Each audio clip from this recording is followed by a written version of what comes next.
আর দুর্ভাগ্য মুসলমানদেরকে যারা গরিব করে রেখেছে, ভোটার করে রেখেছে, তারাই তাদেরকে এখনো ভয় দেখাচ্ছে। আপনি আমার মতো ভাবুন, আপনার মতো ভোট দিন, আপনার মতো পার্টি করুন। একদিন যখন বেঁচে আছেন বিজেপির রাজত্বে, কেউ গায়ে হাত দিতে পারবে না।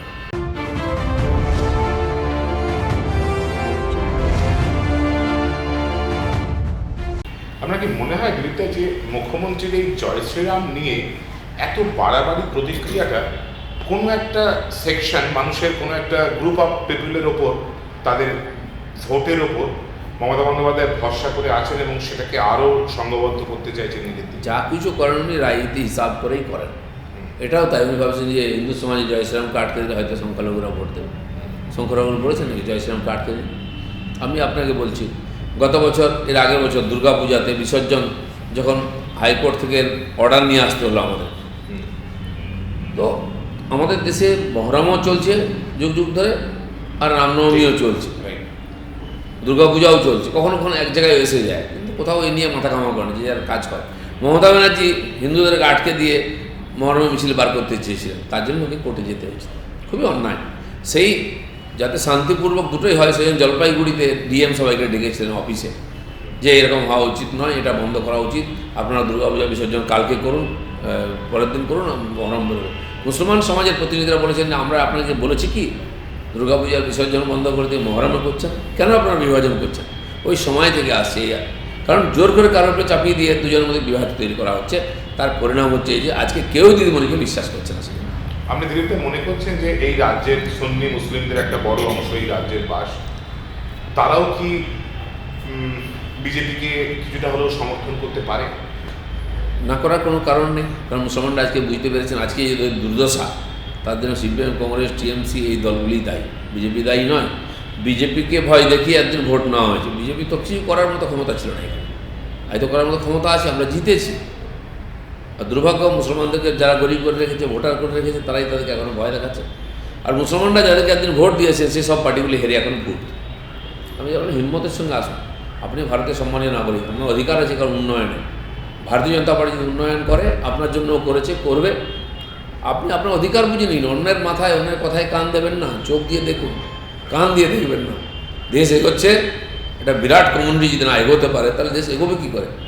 আপনি আপনার এটা বুঝে নিন, আপনি আমার মতো ভাবুন, আপনার মতো ভোট দিন, আপনার মতো পার্টি করুন। একদিন যখন বেঁচে আছেন বিজেপির রাজত্বে, কেউ গায়ে হাত দিতে পারবে না। মানে ওরাও কি আন্দাজ করছেন বা বুঝতে পারছেন যে মুসলিম সমাজটাকে একটা ভোট ব্যাংক হিসেবে ব্যবহার করা ছাড়া এই ধরনের দলগুলো আর কিছু করেনি এখন পর্যন্ত, এটা ফিল করছেন? এই ফিডব্যাকটা আপনি পাচ্ছেন? দলগুলো এটা চেয়েছে, করেছে, কারণ তার জন্য খালি দলগুলোকে দায়ী করবো না। মুসলিম সমাজের যারা নেতা আছেন, বেশিরভাগই অশিক্ষিত আর বেশিরভাগই বিক্রি হয়ে গেছে। মানে ধর্মীয় নেতাদের কথা, ধর্মীয় নেতা বলুন, রাজনৈতিক নেতারাও। আচ্ছা, আমার কাছে এত ভোট আছে সেটাই বয়ে বেড়াচ্ছে, মুসলিম সমাজকে ভোটার ভেবে নিয়েছেন। কেন এটা হতে দেন ওনারা? কিছু মুয়াজ্জিম, কিছু ইমাম, তারা কয়েকটা টাকা নিয়ে পুরো সমাজকে বিক্রি করে দিয়েছেন কারো কাছে। অধিকার কে দিয়েছে ওদের? কেন মুসলিম সমাজ থেকে প্রতিবাদ হচ্ছে না? আজকে শিক্ষিত অংশ মুসলিম সমাজের বা অন্য সংখ্যালঘুদের তারা বুঝতে পেরেছেন যে ওদের সঙ্গে প্রতারণা করা যায়, তাই আজকে বিজেপিতে আসছেন ওনারা, বিজেপিকে সাপোর্ট করছেন।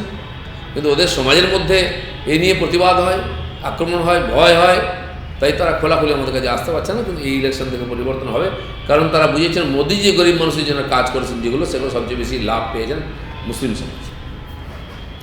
এবং এটা ঘটনা আমরা রেকর্ডও তাই বলছি। ধরুন আয়ুষ্মান ভারতের কথাও যদি বলি, সেখানে যে দারিদ্র্য রেখার নিচে বসবাসকারী যে সমস্ত মানুষদের জন্য যে কাজ কেন্দ্রীয় সরকার করেছে, এটা তথ্য বলছে যে সে দারিদ্র্য রেখার নিচে বসবাসকারী মানুষদের মধ্যে সিংহভাগ মুসলিম সম্প্রদায়।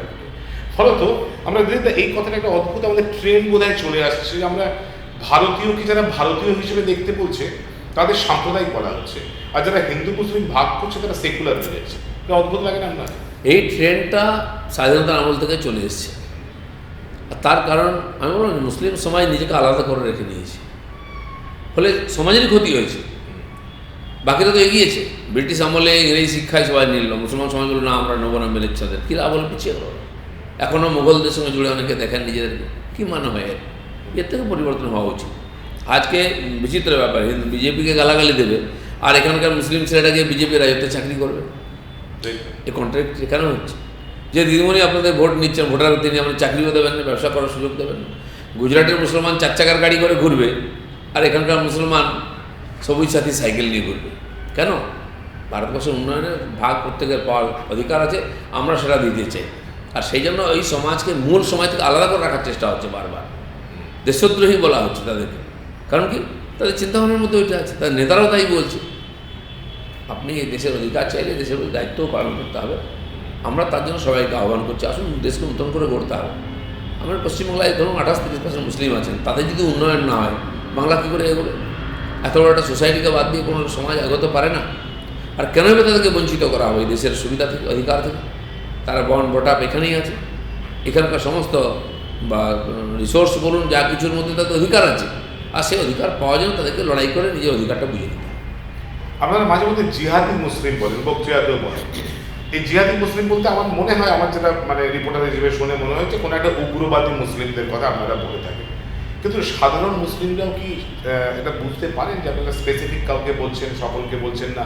তাদের কাছে কোনো ভুল বার্তা যায় না তো? আপনার কি মুসলিমরা সব বোঝেন, কিন্তু ওদের সমাজের মধ্যে এমন একটা পরিবেশ তৈরি করার আজকে ইন্ডিপেন্ডেন্ট কিছু বেরোতে পারে না, করতে পারে না। সিএ পাস হওয়ার পরে সবচেয়ে বেশি প্রতিবাদ হয়েছে পশ্চিমবাংলায়। আর প্রতিবাদটা এমনি খালি রাজনৈতিক প্রতিবাদ না, ট্রেন জ্বালানো হচ্ছে, বাস জ্বালানো হচ্ছে, স্টেশন জ্বালানো হচ্ছে, ট্রেনের লাইন পর্যন্ত উপরে ফেলা হয়েছে, রোড খুঁড়ে দেওয়া হয়েছে।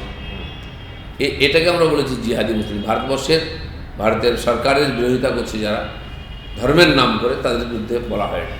আর এটা কেউ পছন্দ করে, ওই মুসলিম সমাজের লোকেরাও এটা পছন্দ করেননি, কারণ এখানকার মুসলমান এটা করেনি। বাংলাদেশ থেকে যারা ঢুকেছে অনুপ্রবেশকারী হিসাবে, এদের ভোটার হিসাবে, তারা বুঝতে পেরেছে ওদেরকে যেতে হবে, আর যেতে হবে আজ হোক কাল। তারাই প্রতিবাদ করেছে।